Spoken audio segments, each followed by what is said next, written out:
Nihoyat 1206-yil musiqa festivali va ommaviy brainstormingni o'z ichiga olgan mo'g'ulcha parlament, ya'ni Qurultoy chaqiriladi va Temujinni rasman Chingizxon, ya'ni xonlar xoni deb e'lon qilishadi. Rasman dedim. Qarshi oling, qizlarning ajali, yigitning originali, hukmdorlar hukmdori Chingizxon.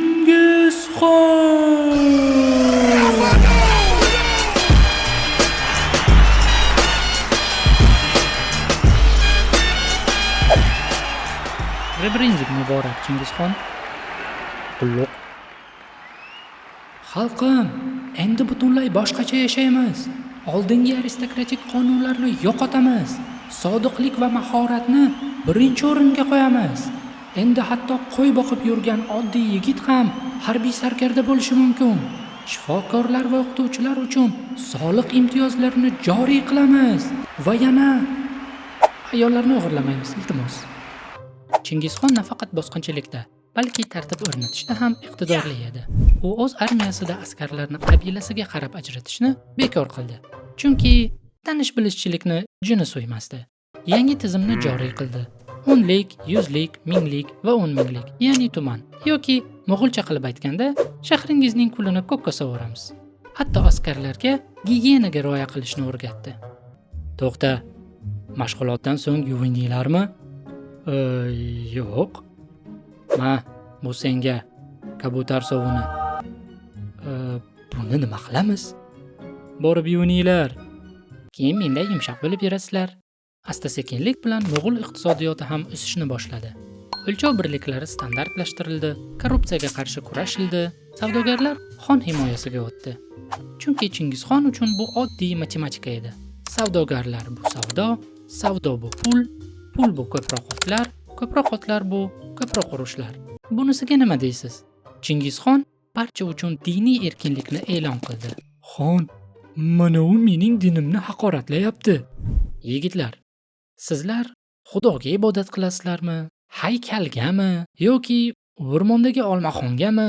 Menga umuman farqi yo'q. Tinchgina yashab, soliq to'lab yursangizlar bo'ldi. Aks holda yana otlar bilan bog'liq qanaqangidir jazomi?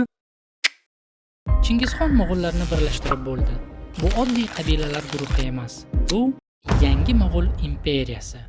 Endi u o'z e'tiborini yaqin sharqqa qaratadi. Juda boy va qudratli qo'shnisi G'arbiy Siya imperiyasiga bir rovga mehmonga chiqmoqchi bo'ladi.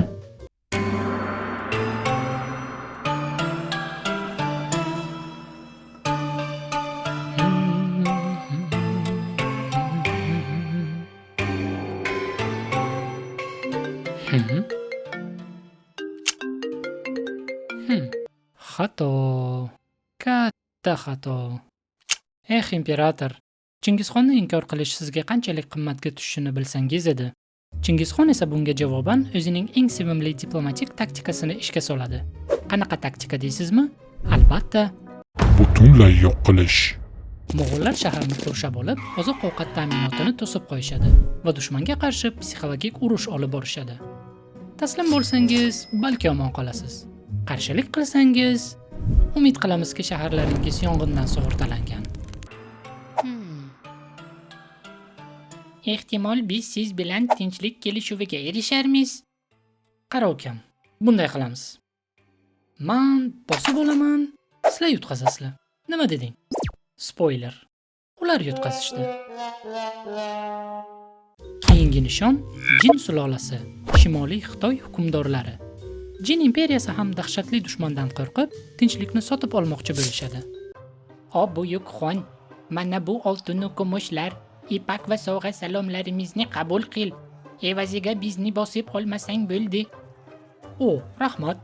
Menga yoqdi. Hujumga! Klassika. Bir joyda turolmaydigan mo'g'ul qo'shinlarining keyingi manzili Xorazmshohlar davlati. Hozirgi Eron, Turkmaniston, Afg'oniston va O'zbekiston hududida joylashgan boy mamlakat. Chingizxon uchun haqiqiy jackpot. Buxoro, Samarqand va Xiva kabi shaharlarda ilm-fan, hunarmandchilik, savdo-sotiq gullab yashnagan. Xullas, bu ulkan mamlakatda hamma narsa bor. Diplomatiyadan tashqari. Tanishing, bu Alovuddin Muhammad Xorazmshoh. Uning rezyumesida beo'xshov qarorlarni qabul qilish bo'yicha professional deb yozilgan. Avvaliga Chingizxon Xorazmshohlarni potensial savdo hamkori sifatida ko'rgan. Tepamda xudoman ular bilan do'st tutinmoqchi edim. Bosib olish niyatim yo'q edi. Ey yarim sayyoramizni bosib olgan inson, biz senga ishonamiz. Xullas, Chingizxon diplomatik aloqalarni o'rnatish uchun Xorazmshohlarga oltin, kumush, ipak va boshqa qimmatli sovg'alarga to'la 500 tuyadan iborat karvonni yuboradi. Keyin esa bizning Xorazmshoh rezyumesidagi yuqoridagi satrlar bejizga yozilmaganligini isbotlaydi.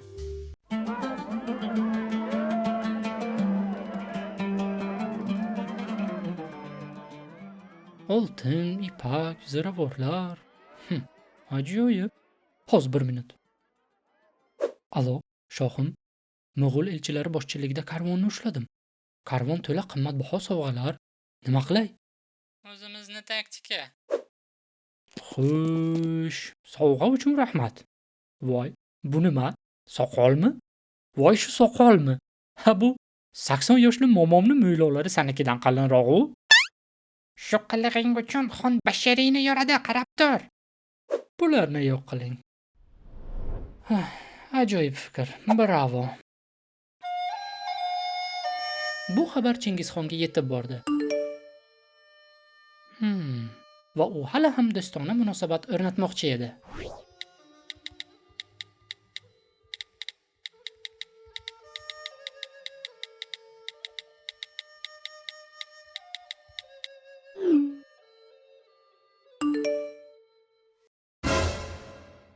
Chingizxon uchun bu shunchaki stiker emas, balki bosib olish uchun taklifnoma degani edi. Shaharda birorta ham tirik jon qolmasin. Hammasini o'ldiringlar. Hatto qo'ylarni hammi? Ayniqsa qo'ylarni. Hattoki o'sha paytlarda ham qo'y bo'lib yashash hayot uchun xatarli edi. O'tirar hokimi Inalchuqni xonning o'zi shaxsan mukofotlashga qaror qiladi. Eshitdik, Xorazmiylar o'lkasida eng oldi barberlardan ekansiz. O buyuk xon, bilmay xato qilibman. Buni og'ziga siqqanicha kumush beringlar. Axir xon, bu yaramas elchilarimizni og'ziga siqqanicha kumush beringlar dedim.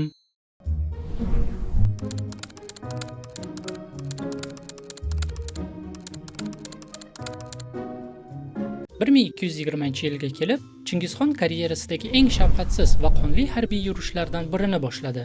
Qariyb 150 ming Mo'g'ul askarlaridan iborat armiya qismlarga bo'linib, Buxoro va Samarqandga hujum uyushtirdi. Shaharlarni buldozerda yer bilan yakson qilib, aholining katta qismi o'ldirildi. Keyingi nishon shohning ona shahri Urganch. Shohim, Mo'g'ullar allaqachon shahar ichkarisida. Nega buncha tez? Ular nima? Gepard minib hujum qilyaptilarmi? Yo'q, shohim, ular Mo'g'ullar. Ular tug'ilishi zahoti ot minadi. Muhammad Xorazmshoh qiyin vaziyatda qolganiga qaramay, butun aql zakovatini ishga solib, bor kuchi va irodasini jamlab, shahardan qochib ketadi. Sahnaga shohning o'g'li Jaloliddin Manguberdi kirib keladi. Otasidan farqli ravishda bu yigitda duh deganlaridan bir vagon bor edi.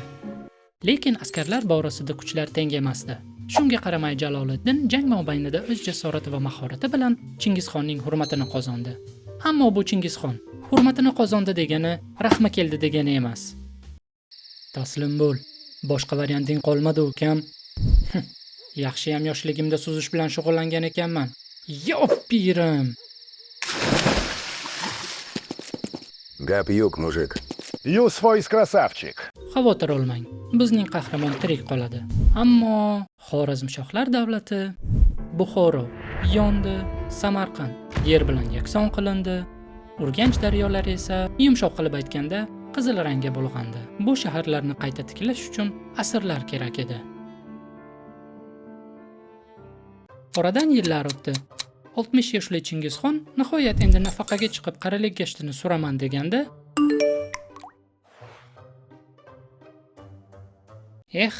bu bolalarga tarix hech narsani o'rgatmadi-da. Chingizxon ularga oxirgi darsni berish uchun G'arbiy davlatiga yana yo'l oldi. Barchasi rejadagidek, isyonkorlar uchun beriladigan bu safargi dars boshlanib bo'lgan. Jang qizg'in ketmoqda. Faqat bitta muammo. Katta muammo.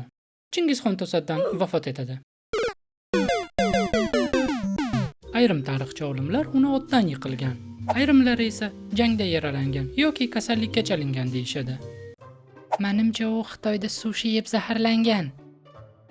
COVID-19 bor edi-yu, menimcha o'shandan bo'lsa kerak-ku. Safsatani yig'ishtiringlar. Tarixiy faktlar va ilmiy tadqiqotlarga asoslanib shuni aytishim mumkinki, Chingizxonga ko'z tekkan. Xullas 1227-yilga kelib, xon endi aniq boshqa davlatlarga hujum qila olmasdi. Uning qayerda dafn qilinganligini esa hech kim bilmaydi. Na tayinli ma'lumot bor, na manzil, na Telegramdan lokatsiya.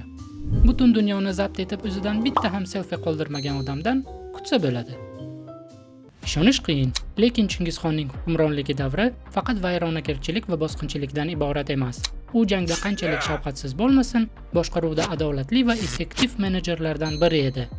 Chingizxon tarixdagi eng katta tutash imperiya qurishga muvaffaq bo'ldi.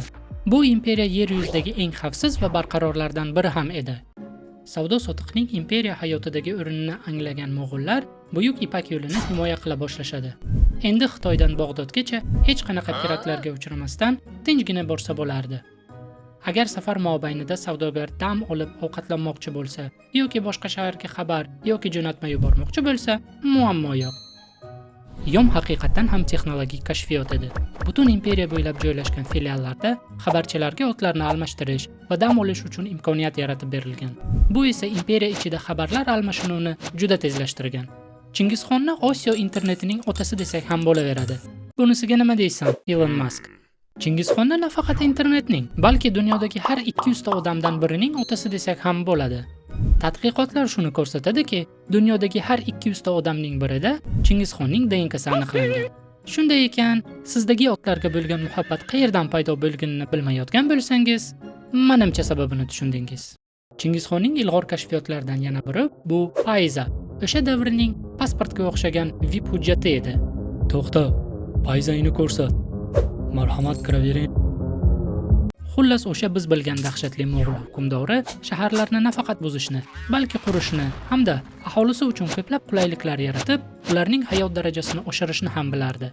Video sizga yoqqan bo'lsa, like bosing va izoh qoldiring. Va albatta obuna bo'lishni unutmang. Aks holda tushlaringizga kirib chiqaman.